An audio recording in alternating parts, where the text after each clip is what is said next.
आइए इस कहानी के विश्लेषण में सीधे चलते हैं।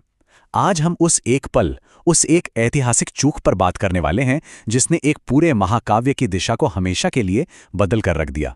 देखिए, यह सिर्फ एक प्राचीन कथा नहीं है, बल्कि मानव मनोविज्ञान और नियमों को तोड़ने का एक बहुत ही सटीक और गहरा उदाहरण है। तो सबसे बड़ा सवाल यही है कि क्यों एक छोटी सी रेखा ने एक पूरे महाकाव्य का मार्ग ही बदल दिया। अक्सर मिट्टी पर खींची गई एक मामूली सी लकीर हमें सिर्फ धूल लगती है ना? लेकिन इस घटना में वो रेखा पूर्ण सुरक्षा का अंतिम प्रतीक थी। और जब उस परम सुरक्षा को तोड़ा गया तो एक ऐसा विशाल संकट पैदा हुआ जिसकी कल्पना भी नहीं की जा सकती थी। अध्याय 1, सोने के हिरण का जाल। चलिए सबसे पहले स्थिति को थोड़ा समझते हैं। रावण ने माता सीता के हरण की एक बहुत ही अचूक और सोची समझी योजना बनाई थी। अच्छा, तो आइए इसकी गहराई में उतरते हैं और इस धोखे के तंत्र को समझते हैं। रावण की पूरी महायोजना का लक्ष्य बिल्कुल स्पष्ट था, पंचवटी में माता सीता। लेकिन एक सुरक्षित शिविर में सीधा प्रवेश करना तो आसान नहीं था, इसलिए जो साधन चुना गया वो था धोखा। मारीच ने एक अद्भुत सोने के हिरण का रूप धारण किया। यह सिर्फ माया नहीं थी, बल्कि एक ऐसा प्रलोभन था जिसका सीधा उद्देश्य था मुख्य रक्षक यानी भगवान राम को शिविर से बहुत दूर ले जाना। सच में ये एक बहुत ही शातिर मनोवैज्ञानिक फंदा था। अध्याय 2, भ्रम और विवश प्रस्थान। अब जैसे ही राम जी उस मायावी हिरण के पीछे जाते हैं, खतरे की घंटी बज उठती है। शिविर का वह अकेलापन तुरंत एक बहुत बड़े मनोवैज्ञानिक दबाव में बदल जाता है। यह पूरा घटनाक्रम बहुत तेजी से घटता है। शुरुआत में यानी 0 मिनट पर हिरण की इच्छा होती है। 10 मिनट रक्षक उस भ्रम के पीछे निकल जाते हैं और फिर तीसरा और सबसे घातक पल आता है। 30वें मिनट पर मारीच द्वारा राम जी की आवाज की हूबहू नकल की जाती है।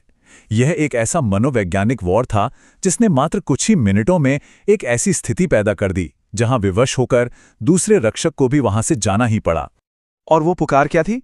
हे लक्ष्मण बचाओ! इस एक नकली पुकार ने जो घबराहट और आतंक पैदा किया वो बिल्कुल असली था। भले ही लक्ष्मण जी को इस चाल पे शक था, लेकिन इस एक वाक्य ने भावनाओं का ऐसा तूफान उठाया कि उन्हें एक असंभव स्थिति में धकेल दिया गया जहां से निकलना बिल्कुल नामुमकिन था। अध्याय 3, लक्ष्मण रेखा को परिभाषित करना। और ठीक यहीं पर कहानी अपना सबसे ऐतिहासिक मोड़ लेती है। जमीन पर खींची ये रेखा केवल एक लकीर नहीं, बल्कि विश्वास और जिम्मेदारी का एक अंतिम घेरा थी। अब यहां जो बात वास्तव में दिलचस्प है वो ये है कि लक्ष्मण जी की यह चेतावनी बिल्कुल सीधी थी।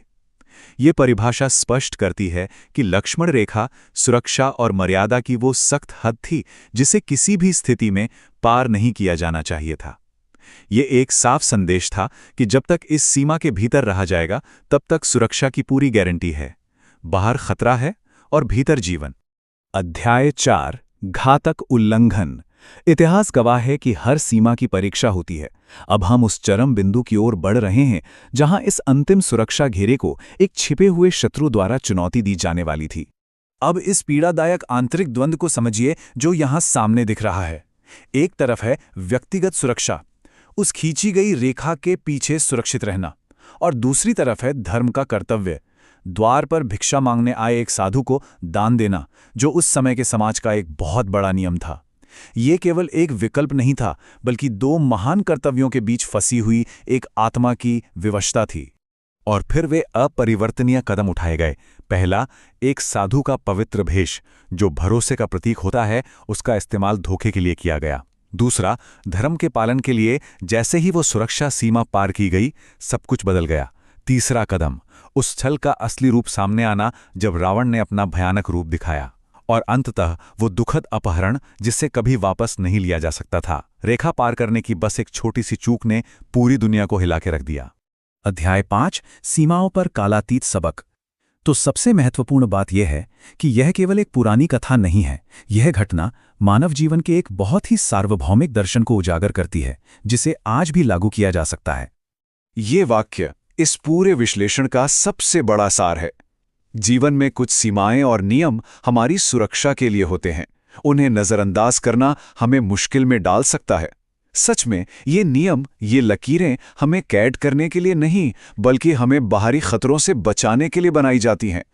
जब भी अति आत्मविश्वास या भ्रम में आकर अपनी भलाई के लिए तय की गई इन सीमाओं को नज़रअंदाज किया जाता है तो हम खुद को बहुत बड़े संकट में डाल लेते हैं। इस विश्लेषण को समाप्त करते हुए एक बहुत ही अहम विचार पर ध्यान देना जरूरी है। आधुनिक दुनिया में हालांकि मिट्टी पर खींची गई लकीरें नहीं होती, लेकिन फिर भी आज के जीवन में ऐसी कौन सी अदृश्य सीमाएं मौजूद हैं जो हमारी रक्षा करती हैं। विचार करने वाली बात यह है कि हमारे अपने जीवन में वे लक्ष्मण रेखाएं कौन सी हैं और उन्हें पार करने की कीमत क्या हो सकती है। इन सीमाओं को पहचानना और उनका सम्मान करना ही सच्ची सुरक्षा है।